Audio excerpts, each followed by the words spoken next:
Hi everyone, this is Abhinav from PhoneBunch and today we are taking a hands-on look at the Samsung Galaxy J5. It was launched today at an event in New Delhi. Now it comes with Android 5.1.1 Lollipop right out of the box, a 5-inch HD Super AMOLED display, Snapdragon 410 quad-core processor, it's a 64-bit chipset, with 1.5 gigs of RAM and 8 gigs of internal storage. Let's have a look at the build. On the right you have the power lock and unlock button. At the top there's nothing. You can see the J1-like design here as well. Moving to the left you have the volume rocker. It is very sturdy as well. At the bottom you have the 3.5 audio jack, micro USB port as well as the primary microphone of the device. Now the sides are not metallic, they are just plastic made to look like metal. Very shiny there. Now at the back you have a 13 megapixel camera, f1.9 aperture, LED flash, Samsung branding right there. Now this is a dual SIM smartphone, both micro SIM card slots, and you can expand storage up to 128 gigs. All three slots are separate, no hybrid slot here. The back cover itself feels quite sturdy as well. It is slightly slippery, it is not exactly matte finish, but it still feels good to hold. Now it will be available in three colors, white, black and gold. This is a look at the black variant. It does attract a bit of fingerprints, and this is the gold one you see right here. The gold one also looks pretty decent. It doesn't look gaudy, it doesn't look cheap. Now the build quality on these devices is surprisingly very good. The Galaxy J5 has been priced at Rs 11,999, very aggressive pricing here from Samsung. The Galaxy J5 is a 4G LTE capable device as well. Now let's move to the front. You have a 5 megapixel front camera with a front LED flash, wide angle lens here, 120 degree to be precise.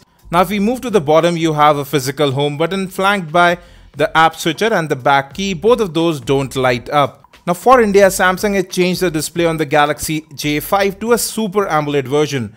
Viewing angles, as you can see, are very wide, no distortion, colors or brightness, and coming to colors, they look very punchy. This is an AMOLED display, so everything looks far sharper and far more vivid. Now coming to the cameras, you have a 13 megapixel rear camera, f1.9 aperture, a first in this price segment really, and you can see it captures images rather quickly. You have Pro mode available as well, where you can control ISO, exposure as well as white balance. You have a 5 megapixel front facing camera here with a front facing flash. There are some filters baked in as well. The camera interface itself is very easy to use. You can capture full HD videos with the rear camera.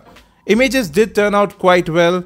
Even in this lighting, I'll have some image samples as well, but this is a preliminary look. We'll have a separate camera review when we get the device. Now here you can see the front facing flash. It actually remains on all the time. It's unlike the default behavior of flash. You have a beauty mode there as well. So let's have a look at the image captured. I can read the text here. So the front facing camera seems pretty decent. And you can see these images. Even in this lighting, images did turn out quite well with relatively less noise.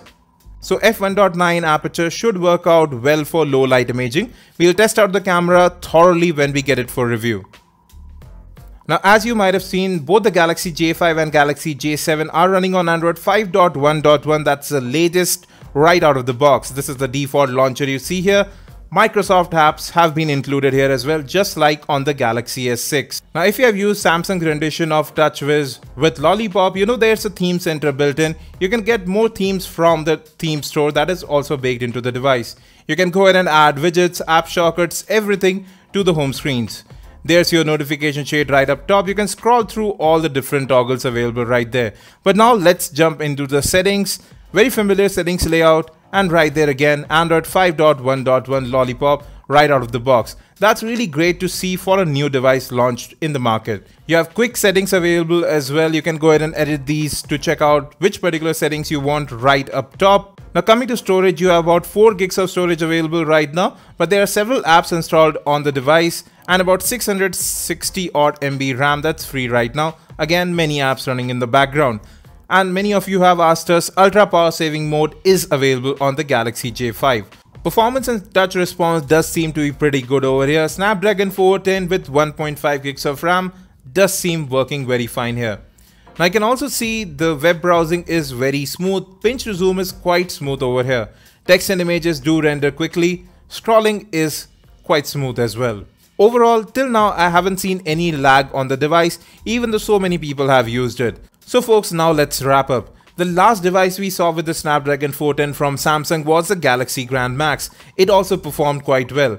This time around you are getting better cameras, a Super AMOLED display at a lower price point of Rs 11,999. Now this is exclusive to Flipkart. It will be available on July 23rd. You can pre-book it starting today. So what do you think about the Samsung Galaxy J5? In my opinion, Samsung has finally got the pricing right on its smartphone. We'll be back with more. Don't forget to subscribe, like and share this video. We'll be coming up with the Samsung Galaxy J7 hands-on as well, so stay tuned for that, along with detailed first impressions on PhoneBunch.com. Thanks for watching this video, and as always, have a great day.